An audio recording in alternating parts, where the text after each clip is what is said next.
Hello students, myself Pankaj Sharma from Praxis Vidyapeeth Rudholi Basti.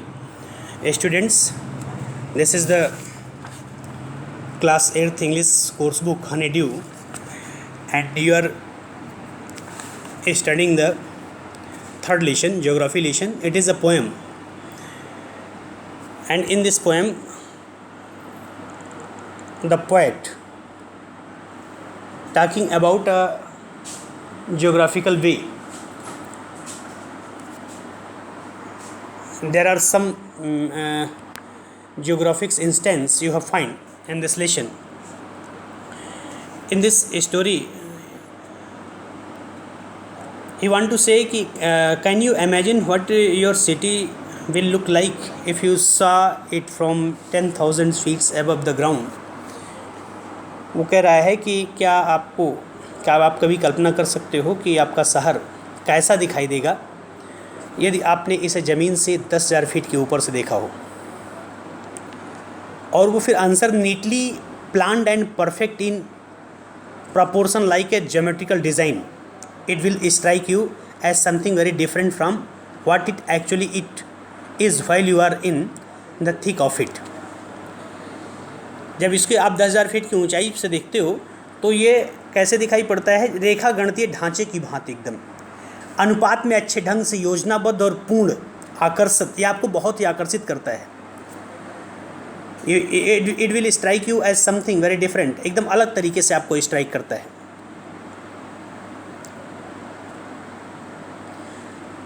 क्योंकि जब वो घना होता है, जब ऊपर से देखते हो तो वास्तविकता से कुछ अलग दिखाई पड़ता है.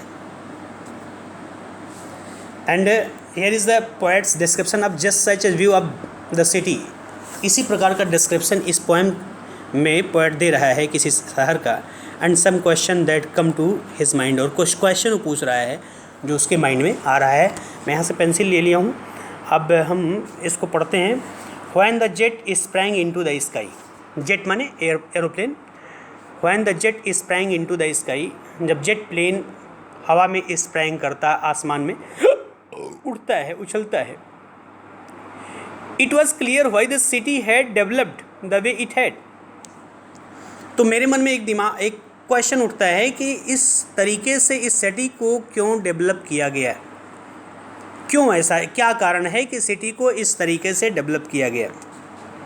Seeing it scaled 6 inches to the mile. जब यह 6 इंच ऊपर उठा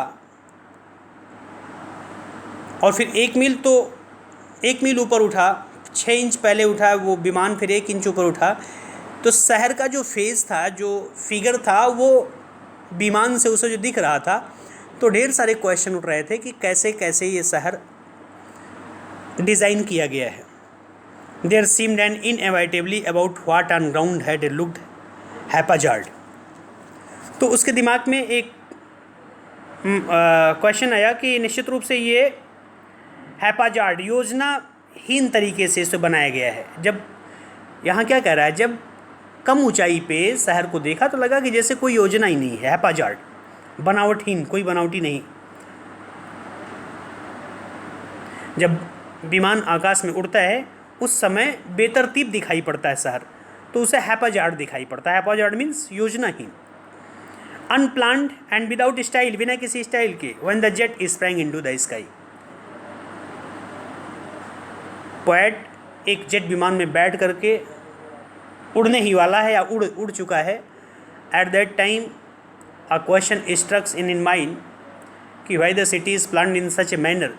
it is not a very proper manner, it is very simple. Anywhere who found anything do here. फिर आगे देखिए. When the jet reach 10,000 feet, जब जेट 10,000 फीट की ऊंचाई पर पहुंचा. It was clear why the country had cities where the rivers ran. तब मेरे दिमाग में क्लियर हुआ कि क्यों कंट्री बने और कंट्री में ऐसे देश क्यों थे, ऐसे शहर क्यों थे. Sorry, had cities where the rivers ran, जहाँ पे शहर कहाँ इस्टेब्लिश किए गए, नदियों के किनारे. तो जहाँ पे रिवर्स रन करते हैं वहाँ पे शहर क्यों बसाए गए. Then this idea is stuck in my mind, the poet sees. Poet कह रहा है कि जब 10,000 फीट की ऊंचाई पे मैं पहुंचा, जब मैं थोड़ी ऊंचाई पे था तब मेरे दिमाग में आया कि आखिर शहर क्यों बसाया गया, लेकिन जब मैं 10,000 फीट की ऊंचाई पे पहुंचा तब मेरे दिमाग में क्वेश्चन उठता है कि आखिर ये इतने बड़े शहर, इतने बड़े कंट्री क्यों बसाए गए, और कंट्री के अंदर जो शहर था वो शहर रिवर्स के किनारे क्यों बसाए गए।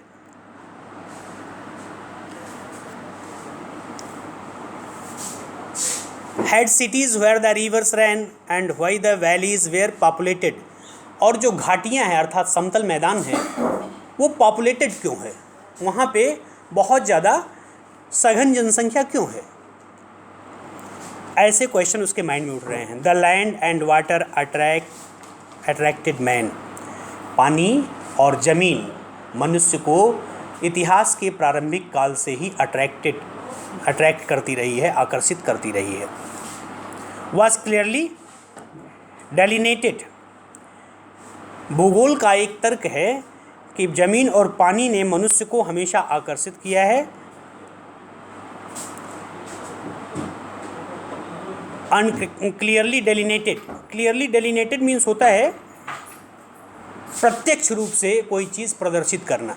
क्लियरली डेलिनेटेड टू शो, ऐसा ज्योग्राफी में स्पष्ट रूप से बताया गया है।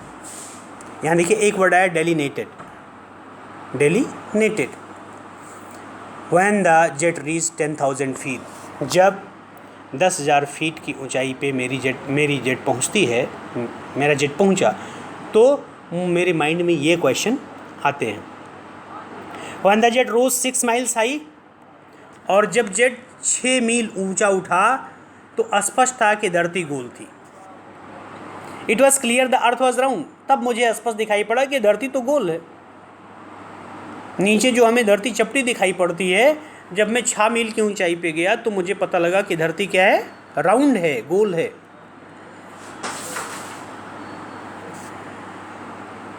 And it had more sea than land, और एक चीज़ और क्लियर हुआ कि लैंड की अपेक्षा धरती पर समुद्र ज़्यादा हैं।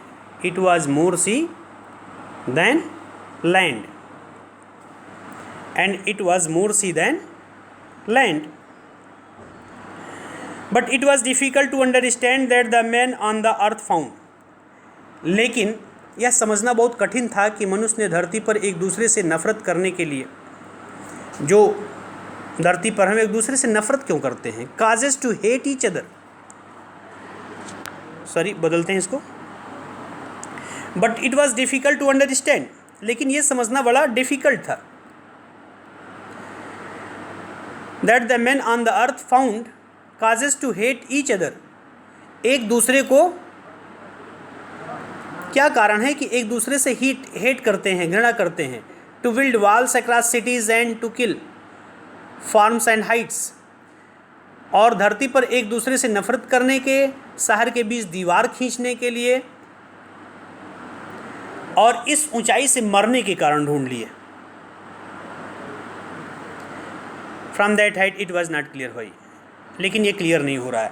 अब यहाँ पे इसकी एक समरी मैं आपको फिर से बता रहा हूँ कि पोएट एक वायुयान में ऊपर उठ रहा है तो उसके दिमाग में एक प्रश्न आता है कि शहर को इतने बेतरतीब ढंग से क्यों बसाया गया, शहर सही रूप से नहीं दिखाई पड़ता है।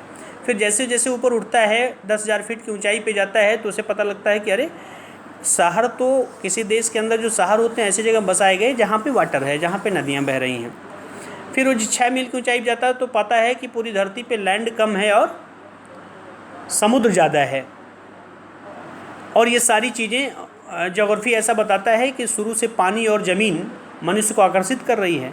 लास्ट में उसके माइंड में एक क्वेश्चन आता है कि जब सारा प्रकृति एक है तो फिर शहर से शहर के बीच में दीवार उठाना, एक दूसरे के बीच में नफरत पैदा करना और एक दूसरे को हार्म पहुंचाने की जो प्रक्रिया मनुष्यों के अंदर है, ये कहाँ से हुई, इसका कोई स्पष्ट उत्तर नहीं मिलता है। So this is your conceptual understanding by Zulfikar Ghose. This poem very geography lesson is written by, penned by Zulfikar Ghose, very interesting and very meaningful lesson.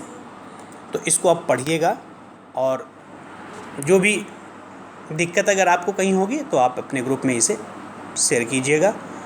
मुझसे पूछिएगा, मैं आपको क्लियर करूँगा, आपके कॉन्सेप्ट को निश्चित रूप से क्लियर करूँगा। थैंक्स।